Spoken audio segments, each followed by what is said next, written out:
John, and that is Ghost, and they will be recording me talking about my serious persuasive speech. Hi, my name is Mackenzie Phelps, and today I will be seriously persuading you why the United States government should legalize horse slaughter again. To start off, I would like to say that the United States economy right now is doing better than what it was, but it still could be boosted greatly. And to do this, we need new jobs and new people to work all these jobs. So the United States government should legalize horse slaughter for many reasons, but my three main points are positively improving the economy, improvement of treatment and care of horses/equines, benefit anyone involved in the equine business, also agriculture. My credibility is me and my grandparents used to raise horses, and we used to breed, raise, train, and rodeo. My grandparents have been breeding and training and raising horses for as long as they can remember, and I grew up doing so. And I did it for as long as I could and we all could until 2004, when horse slaughter was banned in the United States. This caused a drastic drop in horse profits and the economy in the United States and anybody that works with horses. Improving the country's economy. If horse slaughter was legalized in the United States again, there would be multiple new jobs. The jobs would include breeders to breed the horses, sellers so they could sell the horses to the companies, or to buyers that will feed the horses and stock them up to sell to companies which will take them to facilities that will slaughter the horses humanely and then transport all the food or meat products to any buyers. And most trade deals that would come along with this would most likely be out of country with Sweden, Europe, even China and Japan, and North Korea, and Australia, and many, many more countries. Better treatment and care of horses.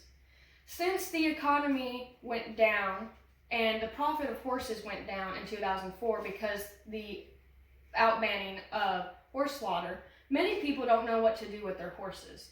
Nowadays, they just leave them in lots because they can't afford them, but they can't sell them because nobody will buy them. So they sit out in lots, or they sit out in falling barns that are just out in the middle of nowhere, and they starve to death and they rot. Or worse, people abuse them and they beat them to death. Or people will sell them from house to house to house. And some horses get lucky where rescue units do come and find the horses, but sometimes it's too late. This abuse could stop with the increase of the profit of horses. And what I mean by that is, if we were legally able to butcher and slaughter horses, more and more people would buy horses. With more demand comes more money. The profit would go up. More and more people would get back into the horse business. People would be willing to buy more horses, even if they look like this. Because a horse like this maybe could be brought to health and be used for sport, pleasure, or even just a nice horse to keep around for the family to ride. Other cases worse than this, a lot of times the horses are no good, and right now nobody knows what to do with them. But if they can be slaughtered, they can be taken to a facility that has regulations and can be humanely slaughtered, and then that meat can be transported to other countries like I explained earlier. Higher chances of new homes for unwanted equines. Also, people would be more willing to take horses in, not just to sell them and have them slaughtered, but more and more people would just want to take an animal in and be able to afford to, bring that horse back to health. Helping all who work in the equine management.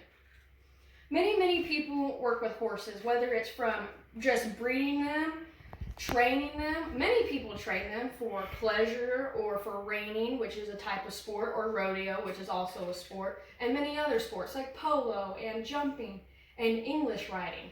And some just do play days. Children especially they benefit greatly from horses. And so people have to train them in order for the horses to be gentle enough for the children.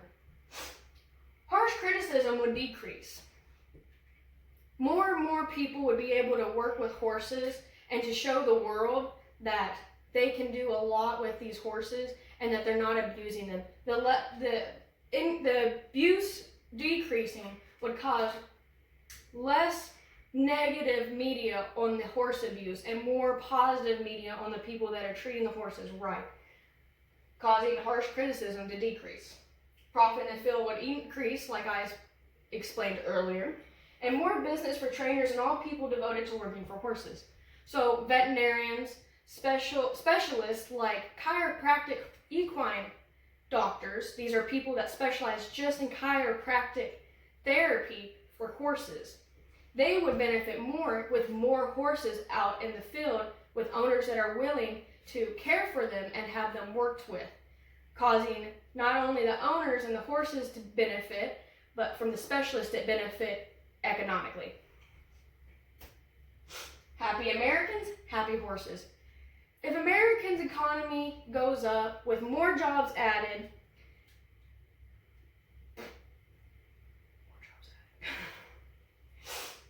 better economy, more jobs added, new jobs, more jobs, more and better trade deals with other countries, this would boost the economy. That's great. Improving the care and treatment of horses.